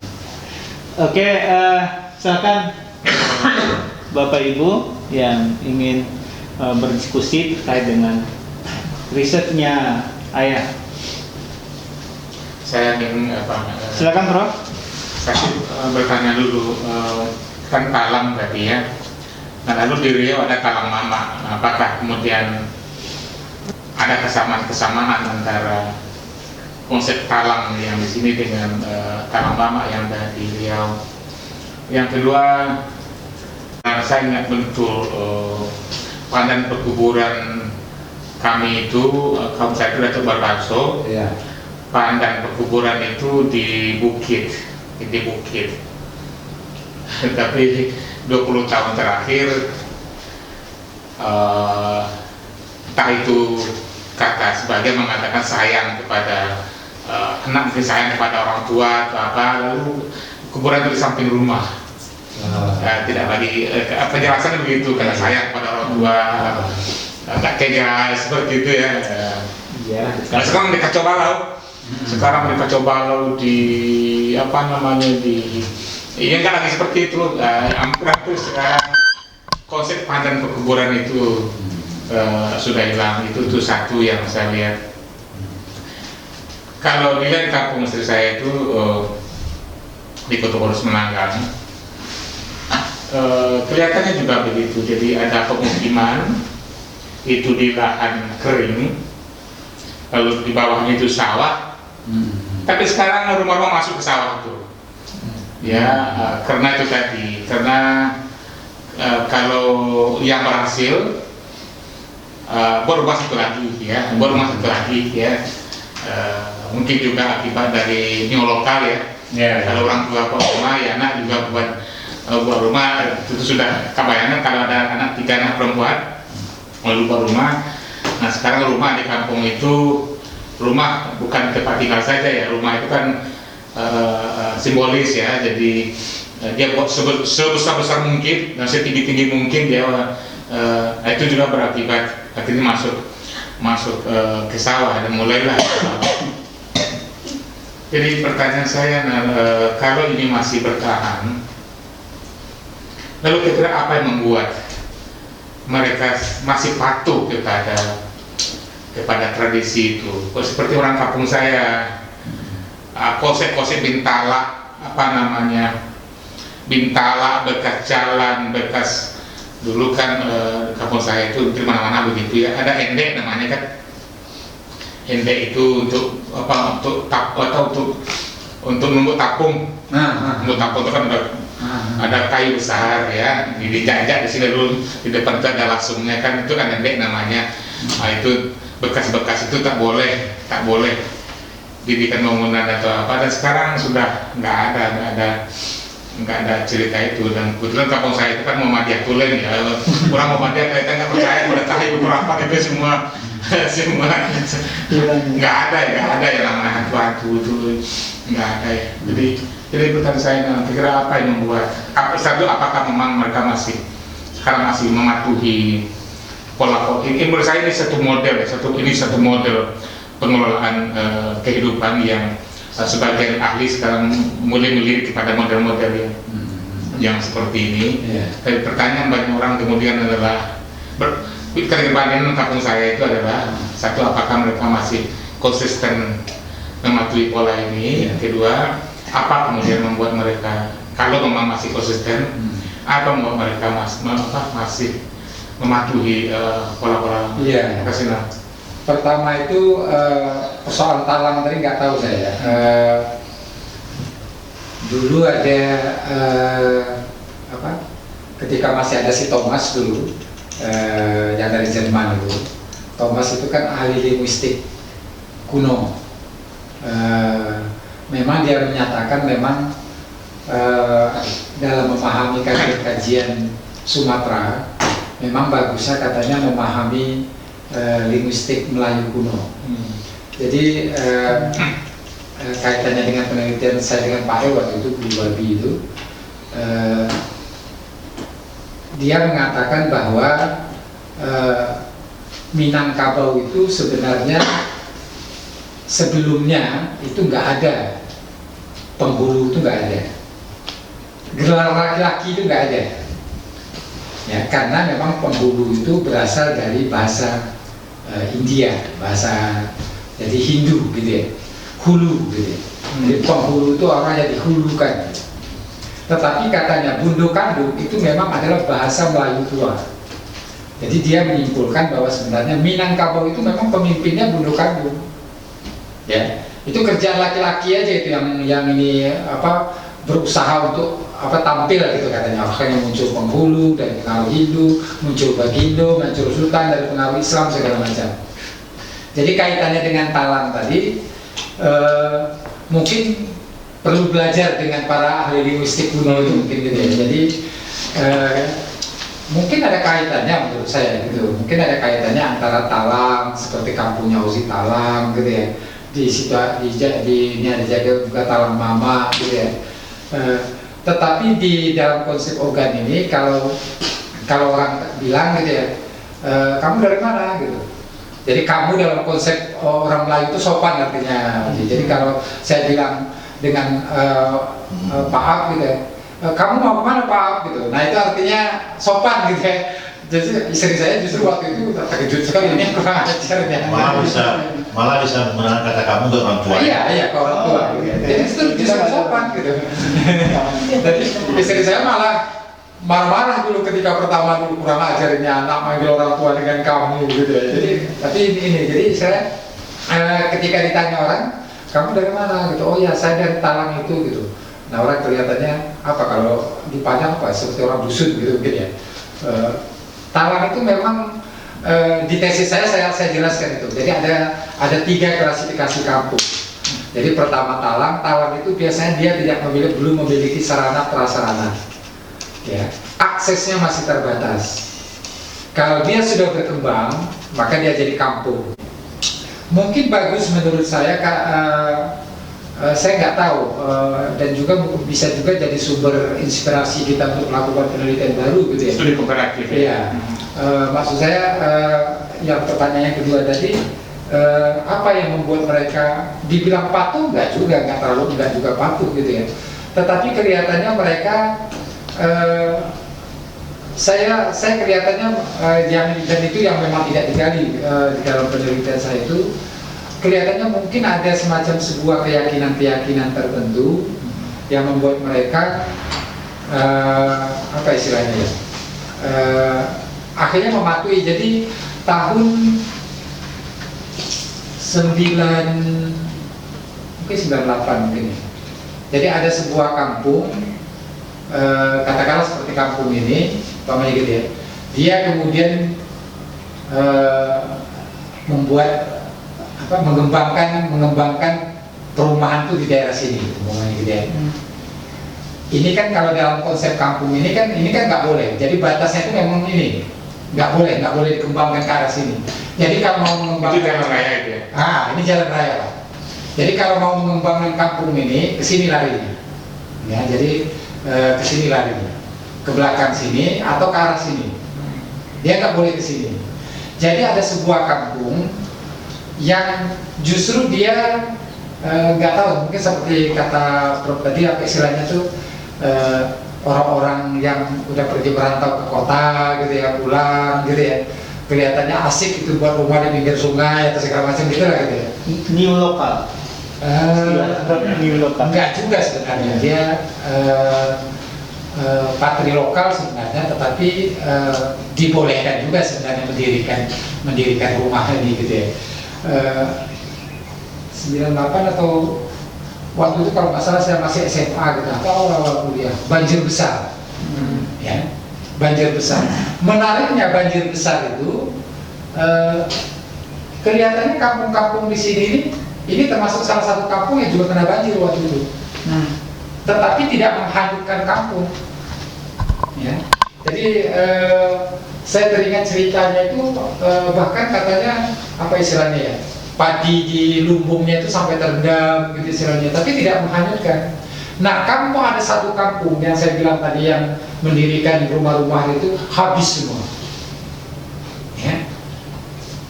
Yang habis itu ya yang rumah-rumah yang seharusnya tidak didirikan di situ itu, ya. Jadi kalau ditanya kepada orang-orang organ itu, ya itu seenaknya aja buat rumah. Nah, itu kira-kira seperti itu ini gitu. Ini saya apa sungai kok dilawan gitu kan, kira-kira gitu intinya. Jadi itu kalau kadang iya. Jadi ya apa namanya di Kuranji ya. Iya. Kadang buat perumahan di situ. Iya.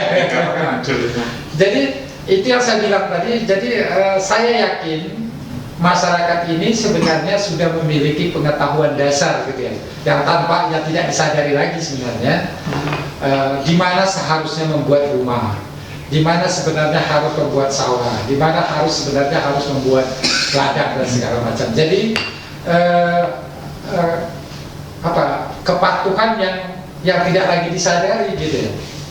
Jadi kalau umpamanya terjadi musibah seperti itu, ya itu tadi, nah, itulah gitu. Seenaknya aja bangun rumah kok di daerah itu gitu ya. Padahal istilahnya seperti tadi kan kuburan, gitu ya, kuburan itu kan harus di belakang kampung gitu ya. Sekarang kan nggak jadi masalah. Kan siapa tahu nanti umpamanya 10 tahun ke depan tahu jadi masalah gitu ya. Nah itu biasanya kalau orang organ sudah mulai ngungkit-ngungkit lagi. Makanya gitu loh, kok kuburan kok ditaruh di situ. Nah itu kira-kira seperti itu gitu. Jadi kalau belajar dari sini, menurut saya membaca seperti apa sebenarnya idealnya menurut mereka itu mungkin bisa membantu gitu ya, membantu menyusun tata ruang gitu ya. Saya jelaskan kok. Ya itu yang saya bilang tadi dalam konsep wawancara dalam ini kelihatannya memang kalau ditanya kenapa seperti itu, ya gimana ya gitu lah. Jadi agak susah gitu. Jadi memang kita harus ini gitu ya, memang harus jeli ya, jadi akhirnya ya itu tadi. Jadi ada satu kasus umpamanya bagaimana dia membuat jembatan. Nah ini. Jadi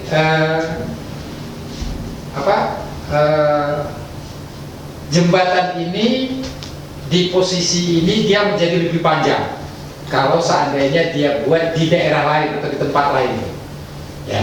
Katakanlah umpamanya kalau dia buat jembatan di sini menuju Ozi itu kan panjang ya jembatannya, kan bagus kalau dibuat jembatan dari sini ke sana lebih pendek, tapi dia nggak memilih yang lebih pendek. Kenapa dia tidak memilih yang lebih pendek? Karena di sini kelihatannya dari ujung ke ujung itu daerahnya datar. Ya. Tapi juga ketika ditanya itu kenapa pilih sini dulu ya, kelihatannya lebih enak di sini, nah gitu aja gitu. Bukan artinya nggak ada pemahaman ilmiah gitu istilahnya seperti yang saya bilang tadi gitu. Nah karena di kiri kanannya itu, di hulu dan hilirnya itu daerahnya agak tebing-tebing gitu ya. Jadi mungkin ada hubungannya dengan nyapsat tadi. Jadi kalau umpamanya dibuat jembatan, pangkal jembatan di situ, itu akan mempengaruhi. Jadi mereka akhirnya membuat biar lebih panjang jembatannya. Tetapi dia tahan gitu. Ini jembatan gantung yang masih goyang-goyang gitu. Jadi ya itu tadi yang saya bilang tadi. Jadi mungkin perlu gitu ya kita mendokumentasikan pengetahuan lokal seperti itu, apa yang sebenarnya mereka pahami, tetapi mungkin di dalam penggalian data itu salah satu kelemahannya yaitu tadi gitu ya. Kadang-kadang mereka kalau anak-anak S1 itu kan kadang-kadang kan mereka menerima saja informasi gitu ya tanpa mengolah gitu ya. Jadi ketika saya dapatkan informasi seperti itu, coba lihat itu kiri kanannya gitu ya, istilah ditafsirkan gitu kira-kira ya. Coba lihat kiri kanannya, depan belakangnya, ini tanah siapa dan segala macam, jangan-jangan ada hubungan. Ya. Jadi kelihatannya kalau dikaitkan dengan konsep lingkungan tadi, memang kelihatannya ini lebih menjanjikan tahan lama jembatannya gitu ya, dibandingkan dengan jadi jembatan itu di daerah datar seperti ini, nanti ditinggikan. Nah, jadi kalau kita naik jembatan itu nanti naik dulu gitu ya, baru jalan gitu ya. Di ujung juga gitu, karena mereka tapi kan kalau umpamanya di daerah ketinggian tadi, di tebing tadi kan bisa langsung sebenarnya, tapi justru itu nggak dibuat. Dan ternyata dalam banyak kasus memang ini tadi persoalan tanah, apa istilahnya, air nyusup ke dalam tanah tadi mempengaruhi ternyata ini. Jadi itu Prof. Jadi saya nggak tahu gitu ya, apakah memang apa istilahnya ya, intervensi pengetahuan baru itu ke dalam pengetahuan lokal seperti ini kan kelemahannya menurut saya kan mereka kan tidak mampu memprediksi masa depan, ya, akan terjadi seperti apa. Tetapi kan kalau dalam kasus seperti ini kan, jadi seperti yang saya katakan tadi, kampung ini kalau umpamanya diikutkan dengan saya itu udah generasi ke-14.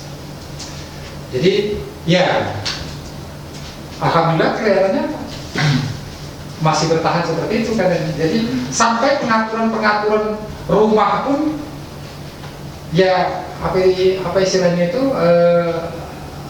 punya pola sendiri, punya cara sendiri gitu, nggak bisa istilahnya itu ya mentang-mentang kita orang kota, katakanlah saya pulang gitu ya, pulang ke kampung gitu ya, saya mau bangun rumah, saya bangun rumah beton gitu, gitu ya. Sebagus apapun rumah beton yang saya bangun, itu nggak ada artinya bagi orang kampung, bagi orang Ogan ini.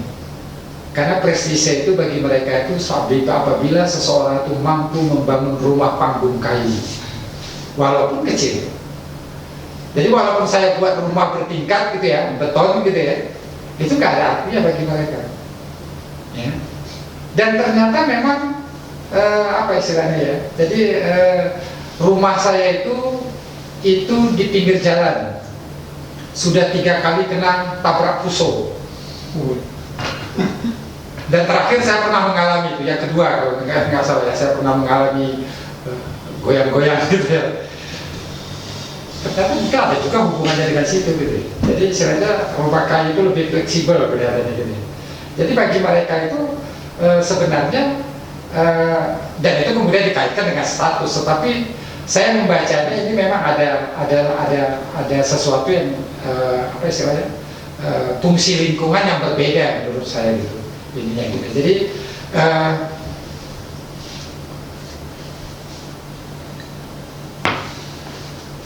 ini yang di ujung ini rumah ini sudah ditempati generasi yang keempat. Ini rumah ini. Jadi paling-paling nanti tiangnya yang di apa istilahnya yang di betonnya gitu ya. Ini masih di lokasi penelitian ya? Di salah satu lokasi penelitian. Jadi ini generasi yang keempat sekarang menempati. Jadi persoalan utamanya itu biasanya kalau rumah-rumah lama itu yaitu tadi gitu ya. Apa istilahnya atap ya. Tetapi apa istilah ketika dia dirubah jadi yang seperti ini gitu ya. Dan ini mulai keropos, ya dia mulai keropos karena dicat itu mungkin gitu ya. Karena hubungannya dengan situ dicat gitu ya.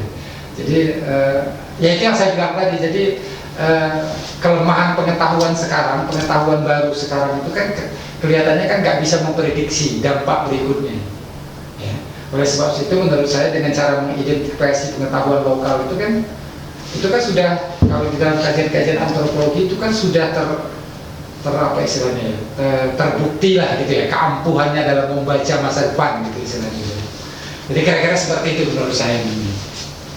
Oke. Ya dengar. Pertama yang saya tanyakan adalah soal lokasi persis ya tempat penelitian yang dilakukan di kecamatan, kabupaten, dan kemudian yang kedua menyangkut pola waris gitu. Ya, kalau boleh tahu kan seperti apa pola waris ketika termasuk juga mungkin pola pengasuhan orang tua ya. Siapa yang nanti yang dianggap untuk bekerja lah, bertanggung jawab untuk mengasuh orang tua. Kemudian yang ketiga soal pola perkawinan gitu. Kalau di Minang katakanlah misalnya kan Minang Sulami ya.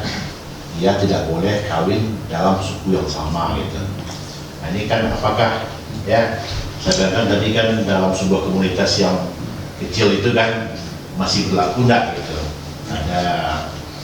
Ada batas ya antara yang boleh dikawini atau yang tidak boleh dikawini. Ya pertama berkaitan dengan lokasi. Jadi penelitian saya biasanya terbuka. Jadi gini, kalau saya buat proposal biasanya lokasi penelitian saya itu biasanya kabupaten. Baru nanti ketika di lokasi baru menukik gitu ya. Itu menurut saya lebih fleksibel karena kalau saya tetapkan satu desa, gitu, satu nagari gitu ya.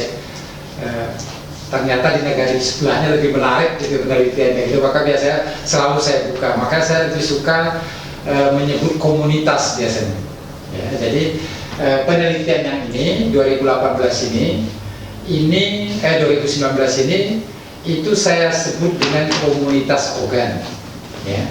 Komunitas Ogan itu kalau di dalam bukunya siapa itu ensiklopedia suku bangsa itu itu dia meliputi dari kota Batu Raja katanya gitu ya, sampai ke kota Tanjung Inin. Ya. Jadi kalau nggak salah ada sekitar 13 desa. Ya. Nah jadi kami mutar-mutar gitu aja, mutar-mutar desa antar desa, kelihatannya desa ini menarik, desa ini menarik, desa ini menarik gitu ya. Memang ada satu posko gitu ya. Jadi ini meliputi penelitian 2019 ini meliputi 2 kecamatan dia ini. Jadi kami fokus di situ karena jadi biasanya kalau saya ngajak mahasiswa itu hari pertama itu udah kamu keliling-keliling, ya, cari posisi tempat pipis mana, tempat ngopi di mana, tempat makan super mie di mana, biasanya gitu ya. Jadi akhirnya mereka tahu gitu. Jadi sambil keliling gitu ya. Kan nanti kan kalau terdesak pipis gitu di tengah jalan di mana harus pipisan. Jadi biasanya saya menyuruh mahasiswa itu seperti itu. Jadi sambil melihat situasi, oh ya di situ kelihatannya ada ini Pak, di situ ada ini, ada ini, ada ini. Dan itu menjadi titik-titik penting. Jadi 2 hari biasanya kami keliling-keliling gitu aja. Baru hari ketiga, oke, kamu pergi ke sana, temukan ini. Ya, cari informasi dan segala macam. Jadi persisnya 2 kecamatan akhirnya, 2 kecamatan antara Batu Raja dengan Tanjung Inin itu. Jadi Batu Raja itu kabupaten enggak juga ya, dengan Tanjung Inin. Jadi sekitar 12 atau 13 desa gitu. Jadi mutar-mutar gitu aja. Makanya saya bilang tadi ada kampung ini di kampus sebelah sana ternyata ada kasus gitu ya, yang kebanjiran yang saya bilang tadi gitu. Nah itu menarik juga gitu. Itu yang pertama. Yang kedua,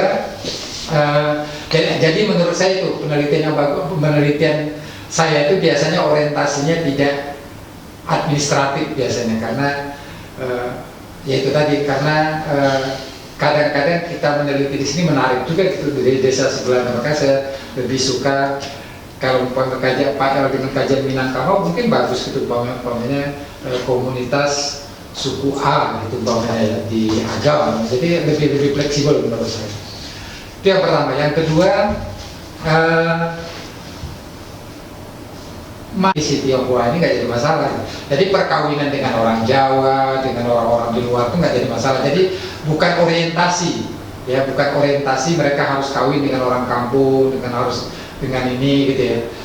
Tetapi memang biasanya kalau soal kawin itu ya nggak enak lah saya ngawin Yauzi udah dari dulu itu teman saya gitu ini, nah gitu ya. Walaupun nggak ada hubungan darah sebenarnya gitu, ya.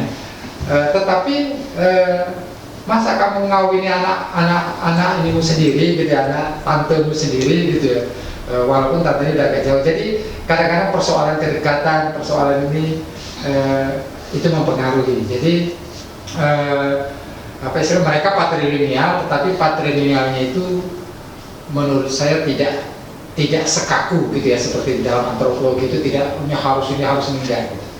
Nah itu yang berkaitan dengan perkawinan. Jadi bukan hal yang salah. Jadi kalau saya itu 5 keluarga, 5 bersaudara. Saya kawin dengan orang Padang, kakak saya kawin dengan orang Palembang, yang nomor 2 kawin dengan orang Sunda, satunya lagi kawin dengan orang apa istilahnya yang arah-arah ke Muara Enim sana gitu. Terus saya tanya dengan ibu saya gitu, wah hebat sekali ibu gitu. Loh kan enak gitu, bisa keliling-keliling gitu ya. Bulan ini saya ke Padang, bulan besok saya ke sana, jadi kelihatannya nggak jadi masalah gitu istilahnya, nggak jadi masalah. Cuma kalau dalam banyak kasus biasanya persoalan agama. Ya, jadi waktu dia kawin dengan Tionghoa dulu itu sempat ribut ya, sempat heboh gitu, bukan karena Tionghoanya tetapi karena Protestannya. Tapi kemudian dalam perkembangan ini katanya dia akhirnya masuk Islam ya, si Tionghoa. Nah itu yang berkaitan dengan perkawin. Apakah itu akibat dari apakah mereka memang tidak seperti Minangkabau yang punya kelompok kerabatan besar suku, lalu perkawinan kemudian eksogami suku, atau seperti Batak yang punya juga suku?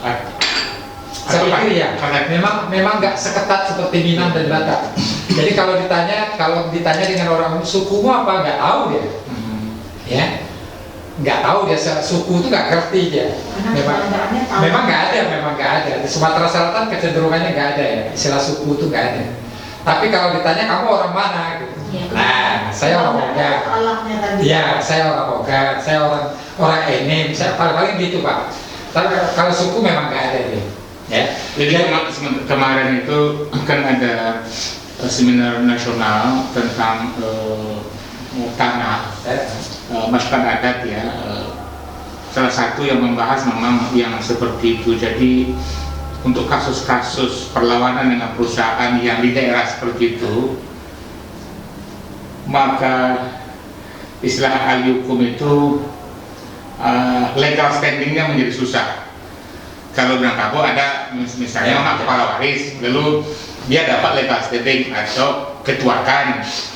Katanya kalau di situ Nggak ada Pak. itu kemudian yang banyak kalah dengan perusahaan begitu. Iya. Satu orang, kamu maju ini, kamu mengatasnamakan siapa? Oh, kamu menamakan kelompok ini, nggak bisa, kamu tuh apanya? Kalau Minangkabau kan saya ini mama kepala waris, gitu ya.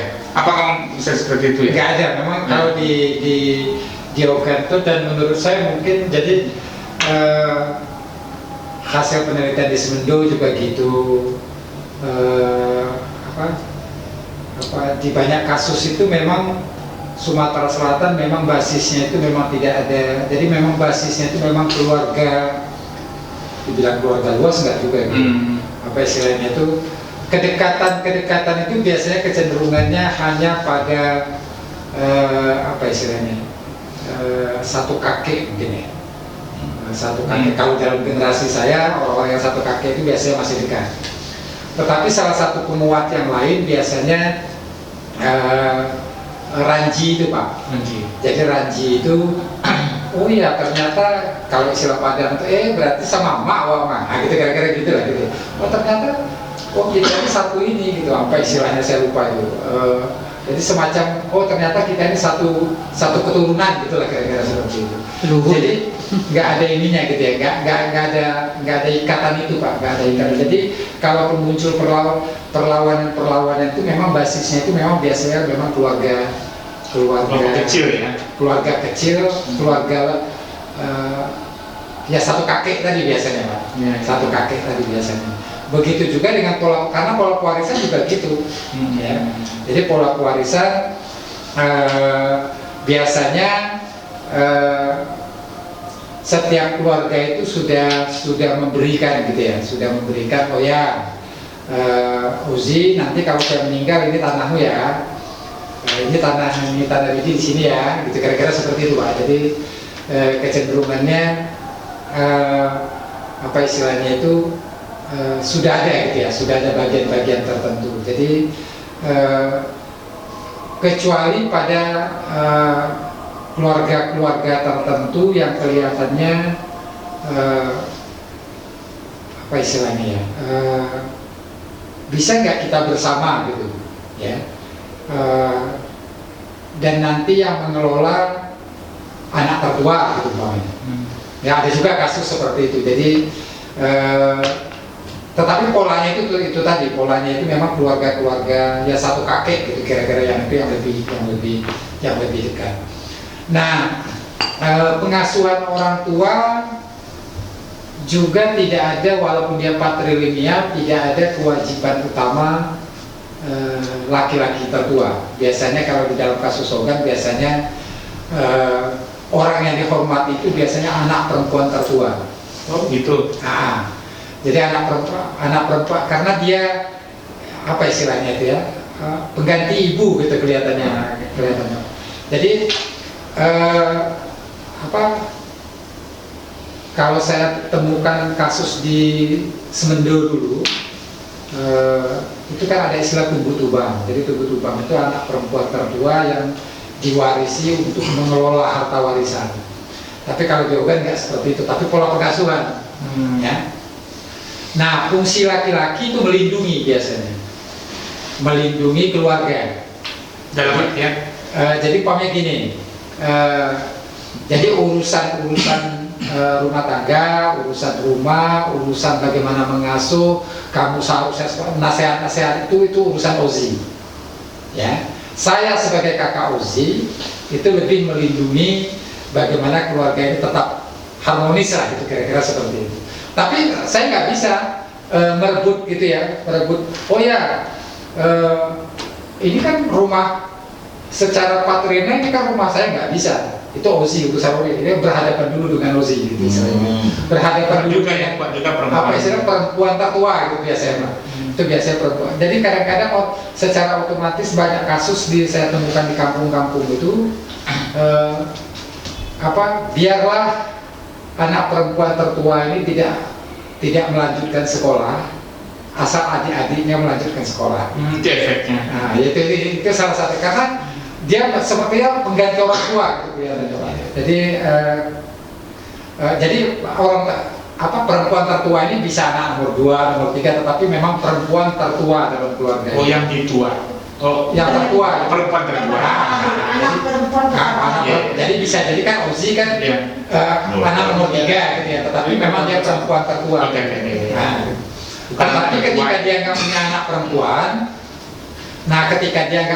perempuan, nah ini yang kadang-kadang jadi masalah. Jadi saya bingung juga ini patrilineal atau bukan, tapi memang patrilineal menurut saya. Ini kaitannya memang lebih pada pengasuhan. Jadi kalau umpamanya dia nggak punya anak perempuan, maka biasanya menantu perempuan. Nah itu istri dari anak laki-laki tertua. Nah itu biasanya sangat disayang sekali karena dia nanti akan menggantikan fungsi. Jadi apa istilahnya ya? Dibilang dia menguasai harta enggak juga gitu. Karena kan harta tadi kan sudah dibagi-bagi, tetapi apa istilahnya itu? Jadi pengayom gitu istilahnya apa ya? Jadi umpamanya kalau saya mau pergi merantau, saya lapor dulu dengan Ozi sebagai perempuan tertua gitu. Ya kalau dalam bahasa sutra fungsional itu fungsi afektif. Oh gitu. Ya apa namanya? Ya lebih emosional. Ya. Lebih. Tapi kalau saya mau minta duit, bukan gitu instrumental ya. Ya. Kalau saya mau minta duit, saya mau pergi ke Padang, mau merantau ke Padang, nggak ke Ozi saya minta duit. Ke Pak El gitu, umpamanya saya minta duitnya gitu ya, misalnya gitu ya. Jadi apa istilahnya? Fungsinya itu seperti menasehati, gitu ya. Tidak instrumental. Jadi kalau ada masalah psikologis gitu ya, kalau ada masalah biasanya saya lapor ini gitu ya. Oh iya saya punya pacar ini tapi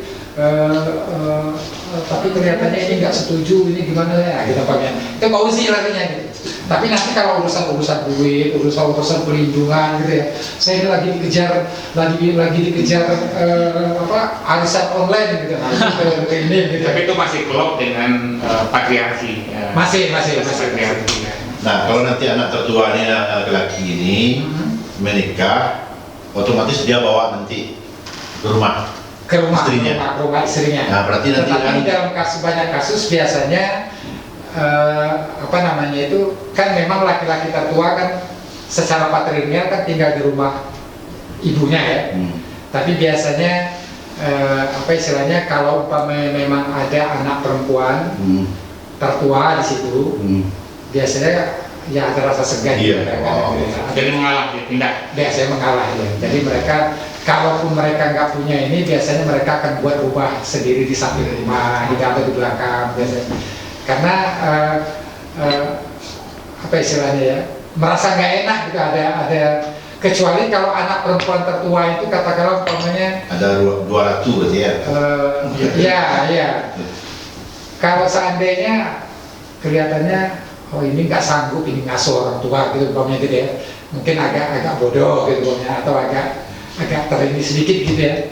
Nah biasanya memang laki-laki tetap tinggal di situ.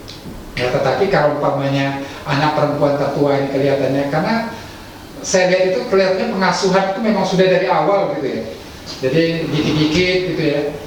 Umpamanya saya lihat umpamanya ada sebuah keluarga itu mau pergi ke ladang gitu ya. Dikit-dikit jaga anakmu ya, gitu ya, jaga anakmu ya. Jadi kelihatannya anak tertua ini selalu dilatih untuk apa istilahnya, mengganti peran orang tua gitu kelihatannya gitu. Jadi ini yang kemudian menjadi ini gitu ya, bukan menjadi mengganti gitu ya di kemudian hari. Jadi kalau umpamanya perempuan ini masih ini, nah ini biasanya dia akan pindah ya. Tetapi karena dia patrilineal kan sangat mungkin perempuan ini nanti pindah, Iya. ya, pindah ke rumah suaminya, Iya. ya, pindah ke rumah suami. Nah baru si laki-laki tertua tadi akan pindah, tapi fungsinya tadi tetap penjaga keamanan. Orang kan takut sekali karena dulu pernah ada cerita ada orang yang mau mencuri kerbau di kampung itu, mencari sapi di kampung itu ya, kemudian dia tinju melayang katanya sampai jauh masuk ke ini, gitu, kira-kira gitu lah. Pokoknya orang takut sekali gitu. Tapi kemudian kami dekati gitu, dan informasinya luar biasa, ya. Jadi ketika kami tanya apa tanggapan orang Bali dengan orang Lampung, ya. Bali ini kan Hindu, suka makan babi, banyak mitos-mitos apa upacara-upacara inilah gitu istilahnya ya, yang bagi orang Islam. Lampung itu kan termasuk Islamnya kan termasuk kuat. Ya. Apa tanggapan orang Lampung kalau seperti ini? Ya, bayangan kami kan kalau umpamanya ditanya dengan orang-orang Calang tadi kan dia akan marah atau segala macam. Justru dia sangat arif gitu Pak. Jadi ya kita ini kan pendatang.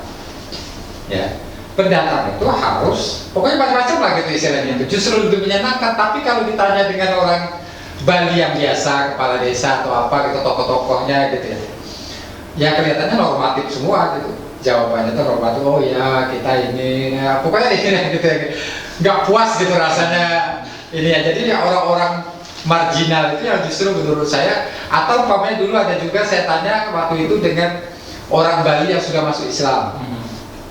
Loh, enggak dibuang sama kampungnya? Iya, saya dibuang sama kampung saya gitu. Dia tinggal di kampung sebelah itu. Ya gara-gara kamu masuk Islam. Iya, saya nggak diakui lagi sebagai orang Bali gitu. Tapi ketika ditanya gimana tanggapan tentang orang Lampung, nah justru saya lebih enak jadi orang Bali dulu daripada saya sekarang jadi bukan orang Bali lagi gitu. Saya justru diperlakukan lain sama orang Lampung. Pokoknya gitu lah.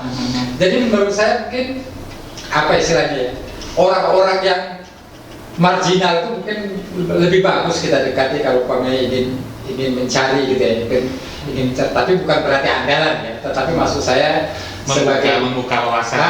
Membuka wawasan gitu ya. Itu terkait dengan penelitian etnografi atau memang untuk kualitatif sepertinya itu clue gitu, petunjuk itu nggak ya? Gimana? Untuk menentukan informan itu ya, apakah ini memang khusus di penelitian etnografi atau memang secara umum kualitatif? Menurut saya mungkin semuanya Pak. Enggak, ini tergantung juga karena memang ada namanya variasi kualitatif positivistis. Unit analisis individual. Jadi dia teliti si A, kemudian dia menganalisis si A itu. Nah kalau Zana tadi kan mewawancari si informan untuk mengumpulkan informasi tentang tersangka itu tadi kan, bukan tentang dirinya. Nah itu jadi berbeda.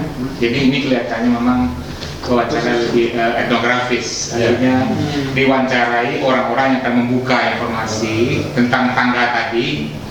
Tapi kalau penelitian kualitatif positivistis itu kan unit analisis individu, kamu itu apa kamu pikirkan, pandangan kamu apa. Jadi yang saya analisis pandangan-pandangan itu, lalu kamu juga wawancaranya apa, gitu ya.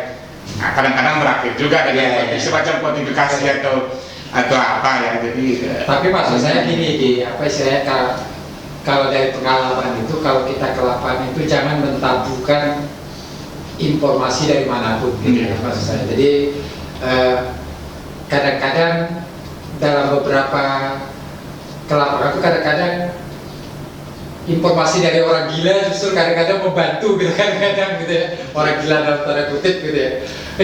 Ini bapaknya ya bagus juga ini kelihatannya gitu ya. Jadi apa istilahnya ya, karena kan kadang-kadang kan kalau di dalam banyak kajian itu kan kita strike sekali gitu menurut saya, informannya harus ini apa dalam konteks purposif mungkin Pak ya, harus ini. Nah itu kadang-kadang ketika diaplikasikan ke lapangan itu kadang-kadang justru saya justru dapat banyak informasi justru orang-orang di luar rencana itu gitu ya, di luar rencana itu, termasuk lokasi. Menurut saya itu yang saya bilang tadi, saya mau menelitikan di desa A, ternyata saya justru dapat banyak informasi justru di daerah B gitu.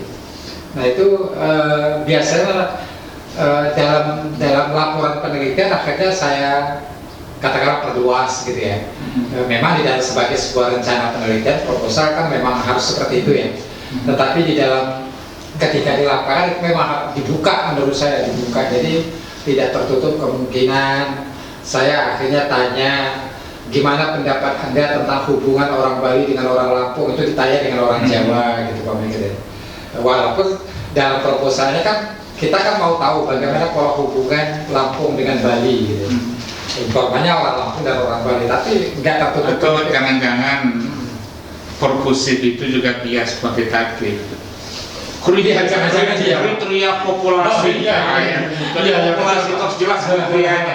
Sampel itu hanya yang sesuai dengan nah, ini banyak penulis buku kualitatif, hati-hati. Pakai juga. Kenapa tadi bilang saja? Pokoknya informan saya yang tahu saja. Siapa kriterianya nanti saya cari lapangan gitu. Kenapa nggak boleh seperti itu? Tapi banyak dosen juga menuntut bahwa buat kriteria dulu ya. Kemudian pembelaan dirinya kan gini, kalau jadinya kalau kamu nggak tahu kriterianya nanti kamu cari siapa? Iya. Apa dasar kamu memilih? Tapi sebagai proposal menurut saya nggak apa-apa ya kalau untuk proposal ya, karena rencana mau ke lapangan. Tapi harus dipahami sebagai tentatif. Lembaga pemerintah, kebetulan nggak dengan nilai yang mereka punya tadi? Waduh, gimana ya?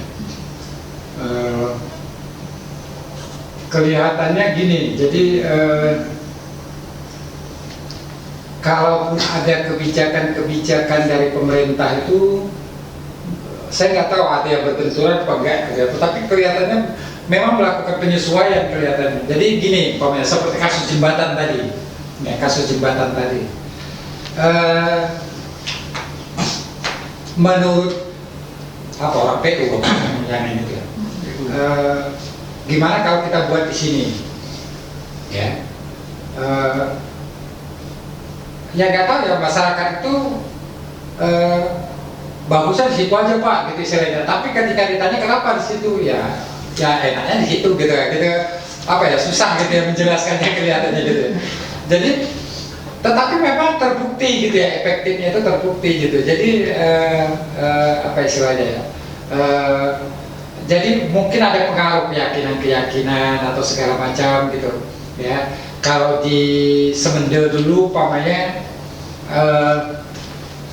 jadi Semende dan Rokan ini berdekatan ini, wilayah ini berdekatan. Makanya saya ngambil salah satu ceritanya itu dari Semende. Jadi pamannya Semende ini pamannya. Karena saya orang kota kan sangat mungkin kalau saya menghadapkan rumah saya itu dengan pemandangan yang indah gitu kira-kira gitu ya.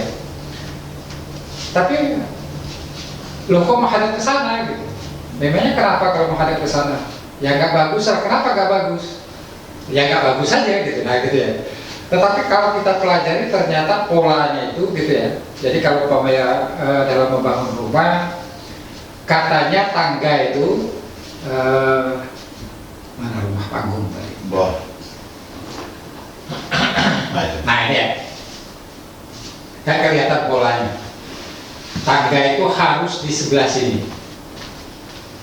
Harus kanan ya? Harus kan Samping. kiri berarti ya. Harus kiri ya. Kalau kita menghadap rumah di kanan kita, Kanan, ya. nah di kiri rumah. Ini kan hanya bisa diobservasi. Kalau ditanya dengan masyarakat itu nggak bisa dijelaskan. Tapi kayaknya ini menjadi Oji membawakan ke daerah rumah panggung itu ya Pak, yang menjadi pengetahuan umum semua kehidupan di masa lalu di rumah panggung itu. Begitu polanya gitu. Rumah panggung persis kayak gitu kan. Tangganya di situ. Jadi tangganya itu sebelah kiri. Tangganya ada di sebelah kiri karena kiblatnya ke sini. Kiblatnya di depan itu ya. Kiblatnya itu menghadap ke sini. Iya. Menghadap ke sini, ini kiblat. Ini arah kiblat di sini. Jadi ketika masuk rumah itu kita nggak boleh apa istilahnya? Berlawanan. Jadi dengan kiblat memang harus. Jadi kiblatnya itu memang harus ini. Jadi memang tangga itu harus di belakang kita. Kalau sholat gitu, kira-kira seperti itu gitu. Tapi apakah sebelum Islam berkembang Islam juga? Nah itu nggak tahu itu ini. Tetapi istilahnya terbacanya itu Ya ini gitu, kita ikuti polanya, kok rumahnya kok kiri semua gitu, tangganya gitu, segala macam. Kalau seandainya rumah di sebelah jalan berarti kan Ya balik. mana kiblat? Enggak, tetap sebelah kiri. Berarti kalau umpamanya di sebelah sini, dia kanannya berarti. Oh, kanan. Oh, juga tukar itu berarti. Nah, Dia nggak harus sebelah kiri, dia bisa sebelah kanan. Nah, iya, berarti tidak harus sebelah kiri ya. jadi kalau ada orang-orang tertentu biasanya kok Bang Dwi, jadi apa istilahnya? Kebijakan-kebijakan dari pemerintah itu kadang-kadang memang disesuaikan kelihatannya ya, disesuaikan dengan apa istilahnya, kemampuan dan pemahaman mereka gitu ininya gitu. Dulu ada juga pernah tanya dengan saya, Pak, apa soal pertanian gitu ya, soal racun gitu, ditanya dengan orang antropologi yang mana tahu ya gitu. Ditanya, Pak, kami disuruh oleh PL ini pakai racun ini gimana kira-kira Pak? Waduh gitu, gimana cara jawabnya gitu. Saya nggak ngerti sama sekali gitu ya. Memangnya kenapa? Akhirnya saya bilang seperti itu gitu. Ya. Kok baunya nggak enak ya? Mereka bukan melihat ini beracun, melihat apa ini, apa istilahnya, fungsinya gitu ya. Mereka dari baunya dan dari tampilnya ternyata ikut mempengaruhi gitu.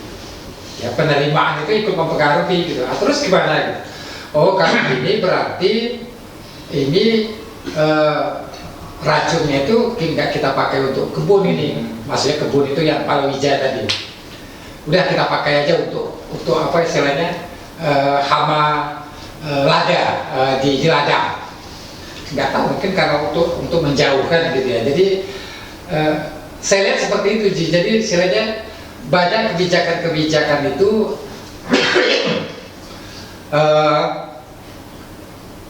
yang mungkin menyesuaikan gitu ya, mungkin menyesuaikan, tetapi kalau ditanya gitu ya, nggak tahu kalau dipaksa mereka gitu ya. Ada satu lagi kasus yang menarik dulu, persis di kampung saya itu, kebetulan kakak saya ini apa dulu, kalau desa dulu ada LKMD kalau nggak salah ya, sekarang BPRN gitu. LKMD gitu ya, kakak saya perempuan. Jadi ada sawit Pak, mau masuk ke kampung itu. Jadi kampung saya itu kan apa istilahnya, kan tanahnya kan bagus, ladang-ladang karet dan kopi. Sawit mau masuk. Jadi dia nelpon saya. Udah nggak boleh, saya bilang gitu, nggak boleh. Jadi gitu ininya. Jadi kakak saya itu kan sebagai pengayuh gitu. Jadi kalau ada masalah biasanya dia ngelapor dengan saya, karena saya laki-laki satu-satunya dalam keluarga itu. Jadi seperti itu. Jadi lapor ke saya. Oh nggak bisa, saya bilang. Tahu nggak itu kalau umpamanya sawit masuk di situ? Apa namanya itu? Nggak bisa lagi nanam kopi, nggak bisa lagi nanam karet dengan segala macam gitu. Ya itulah gitu. Katanya boleh nanti kalau umpamanya kita di sebelah kita sawit, nanti di sebelahnya karet, itu boleh katanya gitu. Tanya betul gitu, pokoknya kalau saya nggak boleh gitu ininya gitu. Jadi akhirnya dia mempengaruhi kepala desa, nggak boleh. Karena orientasi itu tadi, tanaman utama mereka itu kopi. Kalau umpamanya ada perusahaan kopi masuk, ada perusahaan karet masuk, mungkin mau mereka menerima. Tapi ini kan jadi bukan persoalan sawit dan ininya gitu, tapi ini persoalan tanaman gitu ya. Loh, tanaman kita kan kopi, terus nggak bisa lagi kopi nanti kita. Nah gitu ya, kayak penjelasannya kadang-kadang apa gitu, istilahnya itu nggak bisa ilmiah tapi apa gitu ya. Jadi gitu ini. Ya kalau di sosiologi kan Max Weber membuat tipologi tindakan. Ada tindakan afektif, itu tindakan yang tidak rasional sama sekali. Lalu ada tindakan tradisional, ini habitual, ini juga tidak rasional. Tandanya katanya tindakan rasional itu bedanya dengan yang tidak adalah bila ditanya, orang mampu menjelaskan mengapa dia melakukan. Sehingga dalam buku metrologi kita ketemu dengan ada namanya wawancara interaksionisme simbolik, itu artinya wawancara yang orang mampu menjelaskan. Nah, dan kita berhadapan dengan hal-hal yang tadi. Lalu di teori psikologi ada namanya perilaku yang direncanakan, planned behavior, perilaku yang direncanakan. Mungkin di kajian organisasi yang psikologis banyak juga ahli politik juga banyak yang menganut teori itu, teori perilaku yang direncanakan. Misalnya perilaku memilih adalah perilaku yang direncanakan, tapi studi mereka bukan kuantitatif. Jadi yang mereka lakukan adalah si peneliti punya asumsi yang tes asumsi, tidak menanyakan kepada informan, tetapi mentes asumsinya dan kuesioner dan segala macam. Asumsinya misalnya perilaku yang direncanakan itu satu, orang memotivasi dirinya. Ya, dia akan memilih presiden itu, dia memotivasi dirinya. Lalu bagaimana dia bisa memotivasi dirinya? Oh, ada sikapnya. Dia setuju dengan kebijakan calon itu kan sikap. Lalu yang pertanyaan kan tidak mengapa kamu memilih presiden itu, kan tidak itu pertanyaan, tetapi dihubungkan antara variabel sikap dengan variabel motivasi, kemudian dengan kan itu poin-poin politik kan seperti itu dia. Kan itu yang dilakukan dengan kajian-kajian kualitatif. Nah, kalau kualitatif kan menghendaki orang itu yang mampu menjelaskan. Tapi tadi jawabannya adalah mereka tidak mampu menjelaskan. Nah, pertanyaan saya, apakah ini kemudian memang orang situ semua tak mampu menjelaskan, ataukah ada orang-orang tertentu yang mampu Biasanya menjelaskan? Oke, jadi kalau tetapi kan kalau dalam penelitian kan harapan kita kan kalau bertanya A kan dapat jawabannya gitu. Iya, ya. Nah, kadang-kadang nggak dapat jawabannya. Jadi seperti umpamanya ketika saya yang ke lokasi tesis saya kemarin itu, kenapa kok mereka pindah? Nggak tahu, katanya nggak enak tinggal di kampung itu gitu. Ya nggak enak kenapa gitu. Sambil ketawa dia bilang kalian nggak puas mandi di sungai. Apa hubungannya? Saya bilang dia nggak bisa jelaskan. Atau bisa jadi karena ada sesuatu yang ditutupi gitu ya. Nah, itu biasanya nanti kita dapat informasinya itu, kita sandingkan informasi ABC itu, ada kadang-kadang orang-orang tertentu ya kadang-kadang gitu. Jadi kalau gitu ada juga persoalan pilihan informan ya. Iya, iya. Dan dalam kasus penelitian, banyak penelitian saya Pak, biasanya saya akan banyak dapat informasi penting itu justru orang-orang yang marginal biasanya. Makanya kalau saya penelitian di Minangkabau itu Sumando Kacambiang itu sangat enak tuh kalau mau bicara dengan dia gitu. Tentang adat itu maksud saya.